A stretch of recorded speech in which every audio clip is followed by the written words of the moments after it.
Morning tubers, welcome back for another adventure, and today the Moto4 gets a fresh carburetor. I'm going to hack a PZ27 onto this thing. Things to consider: first of all, the cable; second of all, the mounting. You don't want any vacuum leaks, and carburetor hole spacing. I think Yamahas have different carburetor flange spacing than the Hondas. So let's get the old one off and see what we're going to do. To remove the old carburetor, first thing, air box. Right, take that out, Get the air box out of the way. So you're going to have to undo this clamp, Phillips head, this clamp, Phillips head, and then you got two 10 millimeters on the carburetor, a couple of hoses. You got to undo the slide cap, and hopefully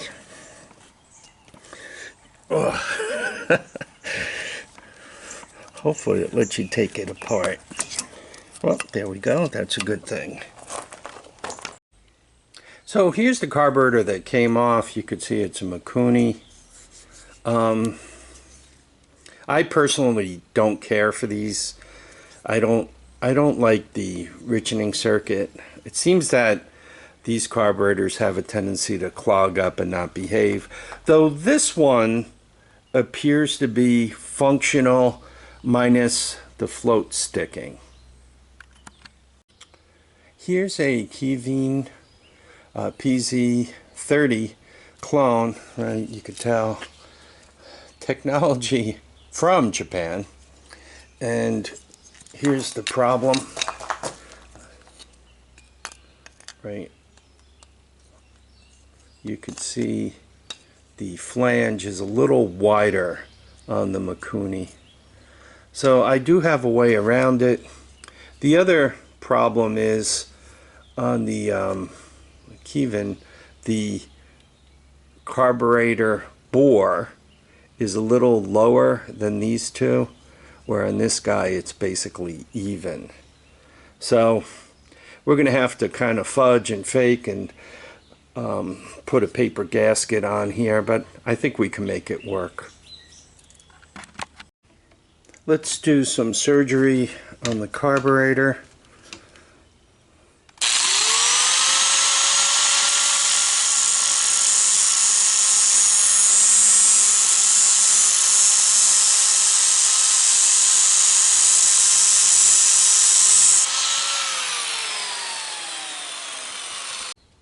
So the wings are adjusted. Notice I put tape over it to kind of try to keep some metal out of there. Would have been helpful to close the choke also. So it looks like the flange is ready to go. I mean, it really matches up well all the way around. So I mean, especially if you center it like you should. So I'm happy with that. Next thing is the top. On the Mikuni, the hole's a little bigger, so we got to work on the top just a little bit here. So here we have the, I'm going to call it the reamer bit, and if you plug that right in here, just be careful to keep it centered.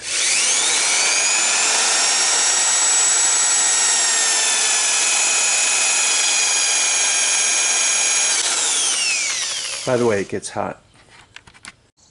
So it's put together, and I have the cap on, and unfortunately it doesn't quite close all the way.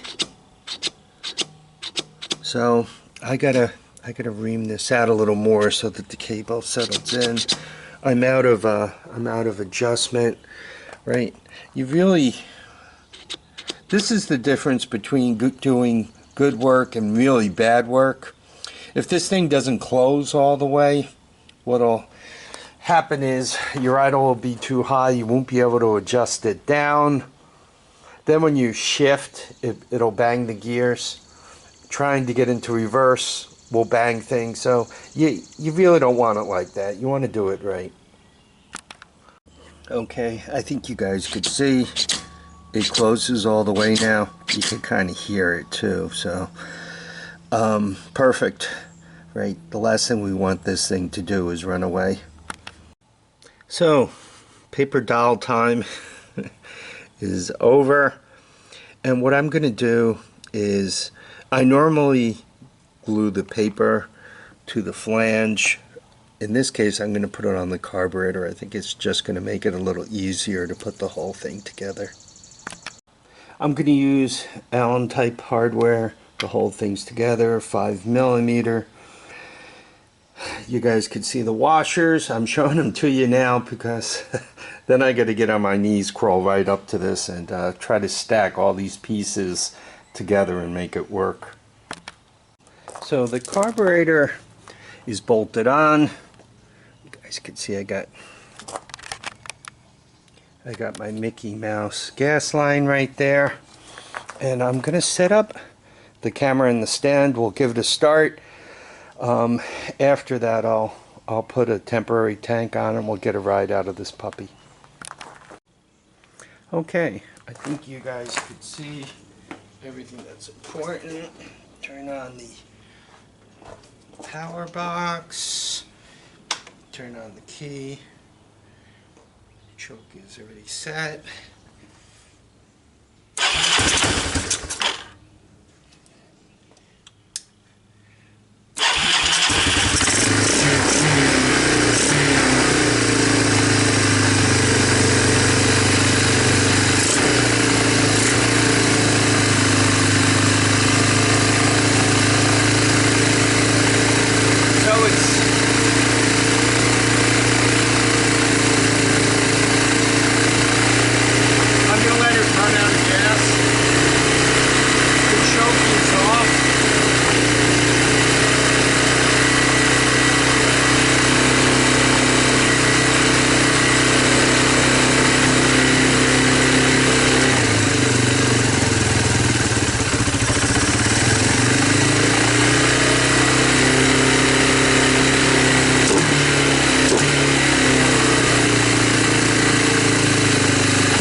It runs okay, but it needs a little more attention.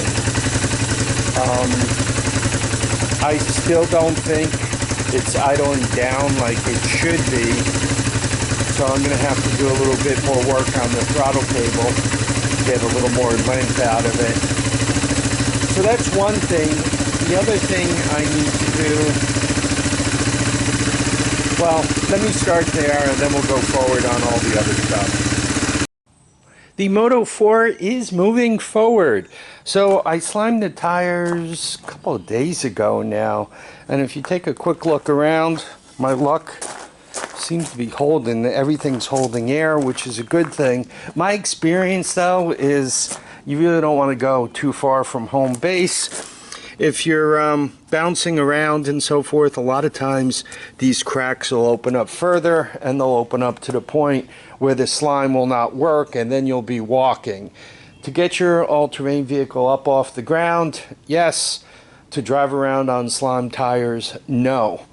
Anyway, I've put a battery under this thing. It's too small, and you guys could see I used my recoil string rope to tie it down there. I've sprayed this linkage and got it loosened up. I used WD-40. Not the best stuff, but it seemed to work. So we have reverse back, and then what I'm going to do is we'll set up the camera. We'll give this thing a bottle start.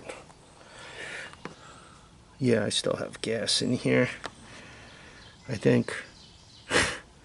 I don't know, maybe I'm getting some leak by. So anyway, we'll give this thing a bottle start, and then I'll strap on the GoPro and we'll get a ride out of it. Here we go. Key on. Choke on.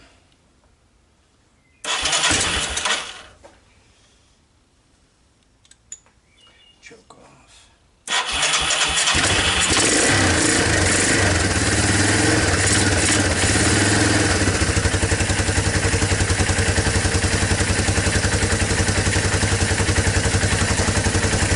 So here we have it. It'll run out of gas. Anyway, I worked on the carburetor cap, the slide cap, so to speak, so that the cable would go in a little further. And then I put the idle adjuster back in and adjusted it. So it seems to be just idling right along here. It seems to be really pretty happy. So you guys can see the neutral lights on. If I put it in gear, right, it doesn't pull. Neutral light goes off. And then if you pop it into reverse,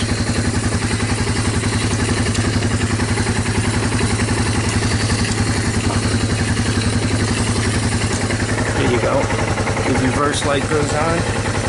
So, all that's left, quite honestly, I got to put a little more gas in the tank, obviously. And then we'll back it around and get a ride out of this thing. I think this is going to be one sweet utility machine. It's built, you know, like a brick courthouse or a brick prison. So it's ready to go. Okay, hopefully this works. This carburetor, even though it's new, seems to be flooding a little bit. So choke is off, key on.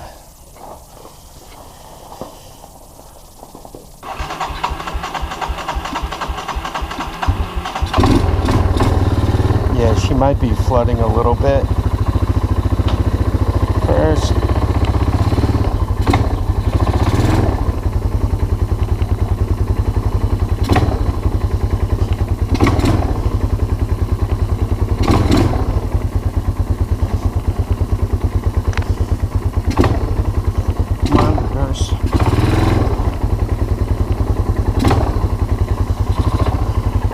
Well, manual reverse.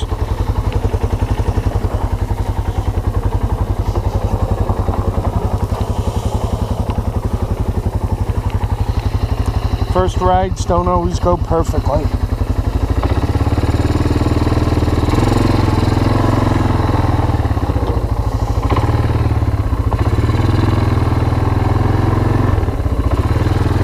Okay, I'm in low.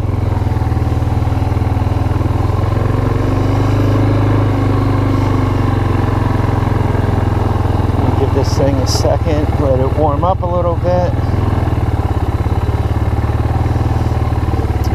Yeah, taking it out for a ride, that'll move the slime around the tires.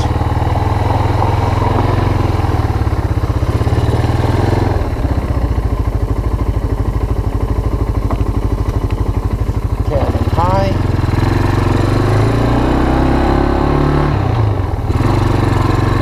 Boy, that transmission, it shifts nice.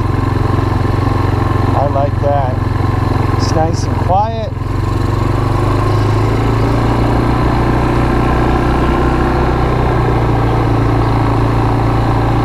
So I ended up putting the PZ30 on this thing.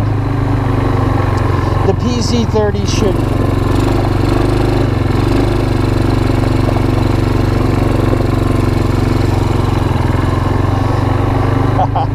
boy, the tires really fight around the corner there. The PZ30 really provides enough fuel for this thing.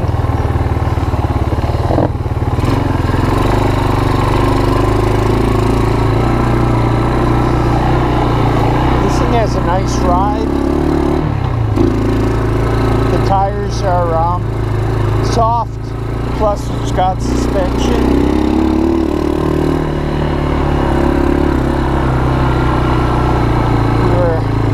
Almost up to 20 there.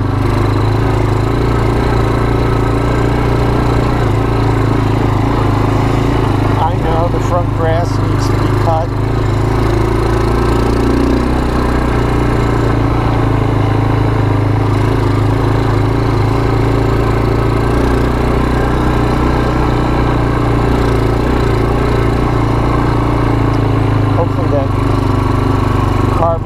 stops they could buy. It doesn't seem to be running crazy rich, so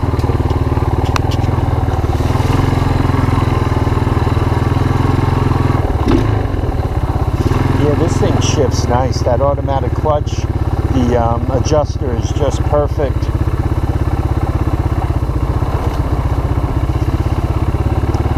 Well, I had this thing apart.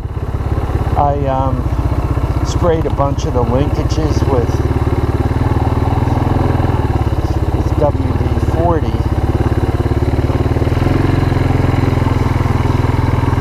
You guys could also see I cut back here fairly recently. Well, last week.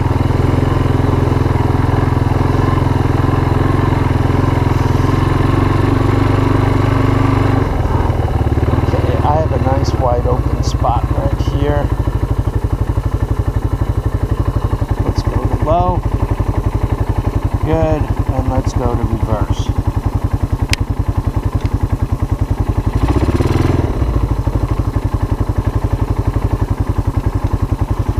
Yeah, I seem to be pushing. Well, you want to be in first. I might have been in second.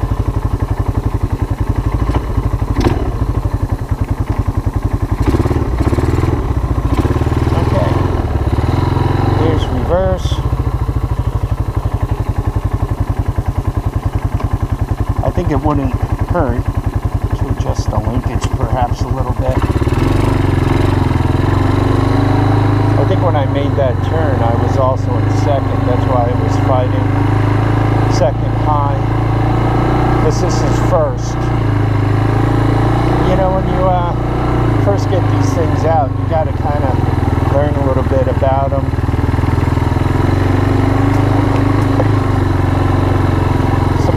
Been back here cutting brush,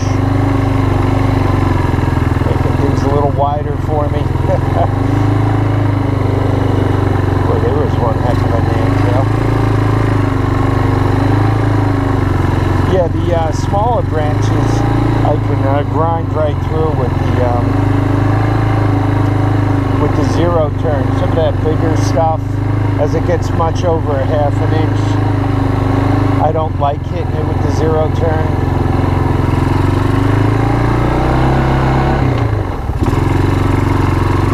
Yeah, this thing is 100%. This could be restored real nice. I don't know what you guys see for cost on these things, but if one popped for a new set of tires, you know, cleaned up the plastic, fixed up the seat, put a new battery in it. Dave referred to this thing as a money pit. All all-terrain vehicles are money pits. It's like a horse or a boat. Not quite as bad, because you can put it in the garage and not feed it. You can't do the same for a horse. And with a boat, typically you have docking fees. Well, around me you have docking fees. Dave's got lakes that I think he trailers too, so the docking fees aren't that bad.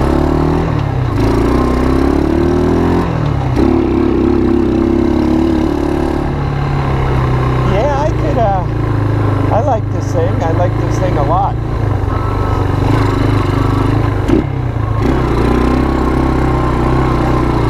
Yeah, I'm not gonna beat up on the tires too bad. Right now, spinning donuts, even in mud, right? Because you'd force the mud into the cracks. Spinning donuts with this thing would be the quickest way to pop those back tires.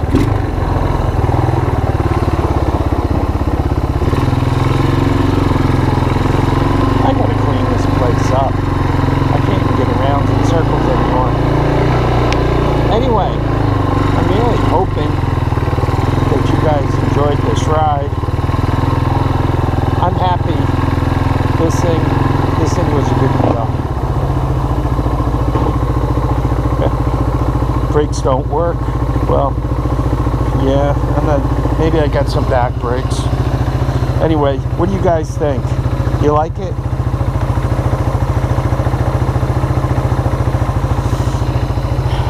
Yeah, hopefully that carb, the float loosened up and it's not leaking anymore. Alright, I want to thank everybody for dropping by to watch and comment and subscribe. Please remember, feet down, heads up, and go rescue yourself an all-terrain vehicle today. Bye now.